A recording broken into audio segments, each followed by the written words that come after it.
So here's how it's gonna be.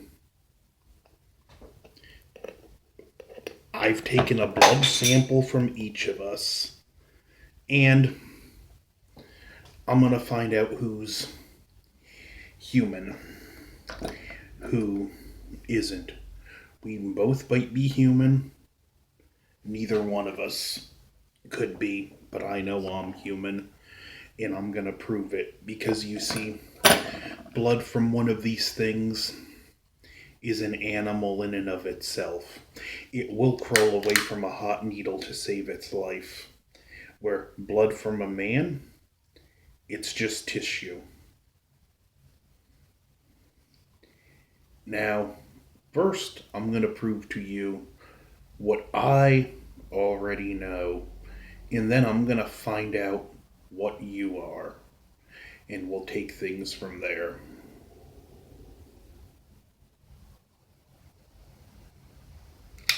Hot needle, and I'm going to show you what I already know. I'm human, just as I said I was. Now, to find out what you are. And then, if you are the thing, you burn.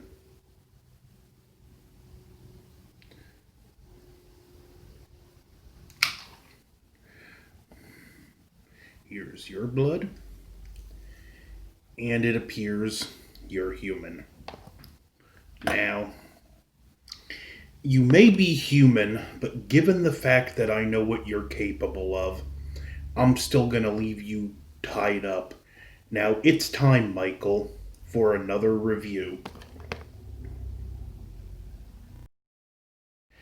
John Carpenter's The Thing came out in 1982 and is one of the best remakes ever made, featuring some of the best practical effects of all time and a cast of characters that don't act stupid, which is very refreshing. This is a film that was hated when it came out to the extent where Carpenter took Christine in a hurry to basically help his career after the failure of this movie, as weird of a statement as that sounds. But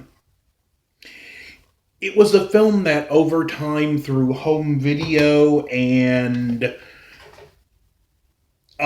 late night TV actually became a classic and people began to appreciate the film for what it is. I was one of the people that didn't like it initially.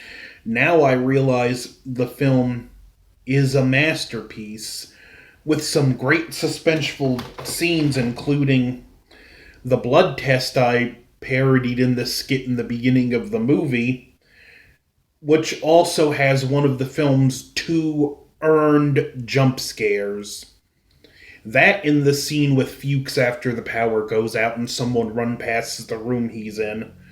But the film is expertly crafted from the floor up, from the cast, the special effects by Rob Bottin, the directing, the score by Ennio Morricone, which is just one of those scores that absolutely gets under your skin when you hear those notes from the bass and then that eerie melody kicks in.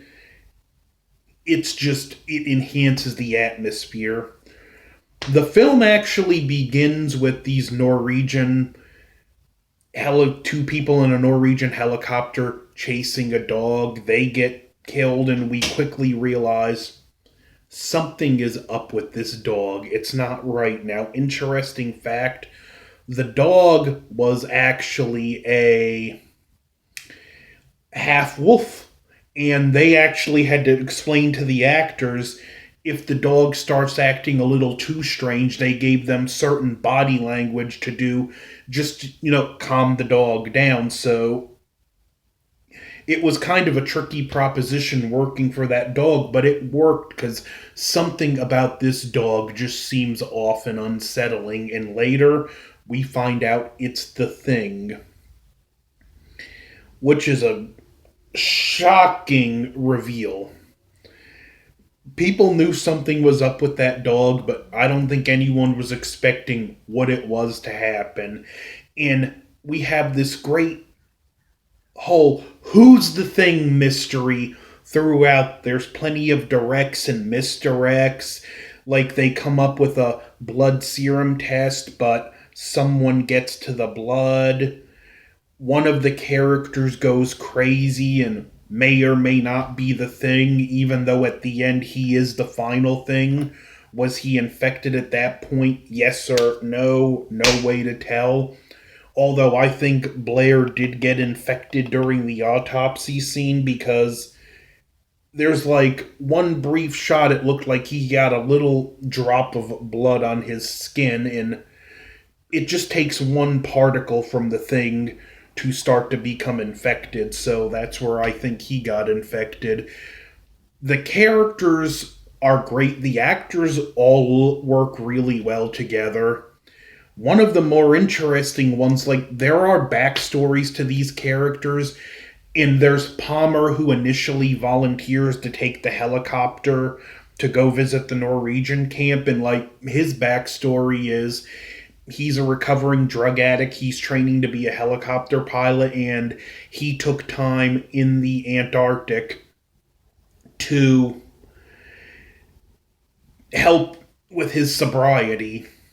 We have Knowles, he's a character I love. He's the not the ship, the station outpost's cook, and he's the cook that cooks on roller skates. He's a great character. They're all great characters you wind up liking. Of course, Keith David is Childs, who's really hot-headed, and as which is what Kurt Russell points out when they're looking for a new person to lead the group, and Childs is quick to volunteer, and he goes, no, I think we need someone more even-tempered. Which McCready was more or less already leading it at that point. Which I want to talk about a scene with his character. There's a scene in the beginning where he's playing this chess game, and it's a computer dedicated to only playing that one game.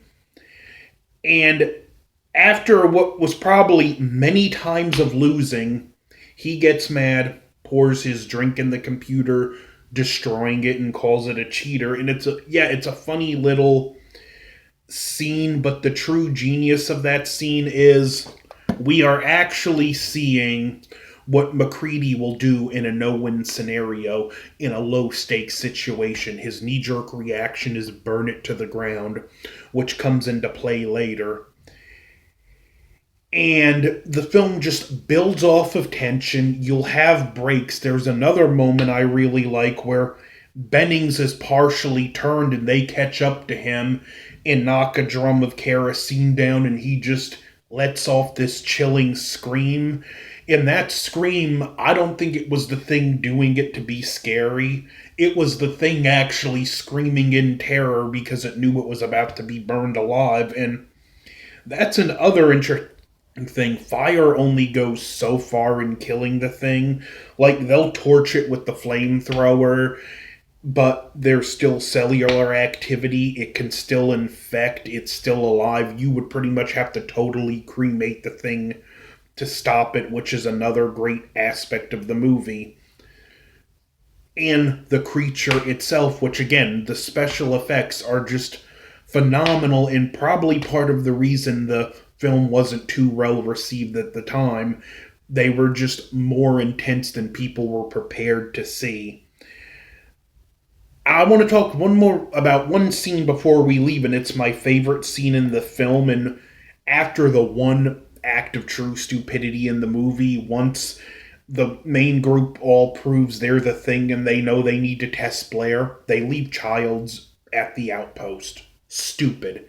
Blair's gone, they find a chip, Child's gone, and they proceed to just destroying the facility, which again, McCready's reaction to a no-win scenario. And Gary gets taken by the Blair thing. Knowles sees it and walks off, and we don't see what happens to Knowles.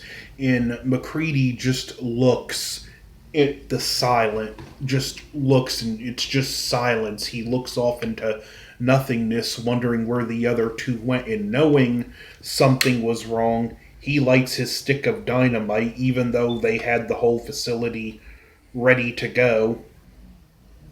Which comes to play because we get a great Blair thing bursting out from the ground, and he throws the dynamite and kills it, and we get the ending of, is it, could McCready be the thing now, or is Childs the thing? And we never truly find out, which is great because sometimes you don't need an answer. Not in all cases, like J.J. Abrams' Mystery Box, which is just him excusing extremely lazy writing.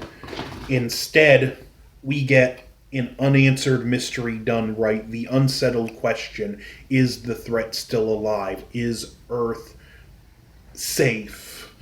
Because we seen on Blair's computer, it projects with like 21,000 hours, all human life will be assimilated. But that's the thing. One of the best horror movies ever made. One of the best remakes ever made by John Carpenter. An A-plus horror movie if ever there was one. Now, I have one more film left on my Thing marathon. The prequel, and then I finally get to finish off the Karloff Frankenstein trilogy. So, Montober continues. Don't forget to like, share, comment, subscribe. Over and out.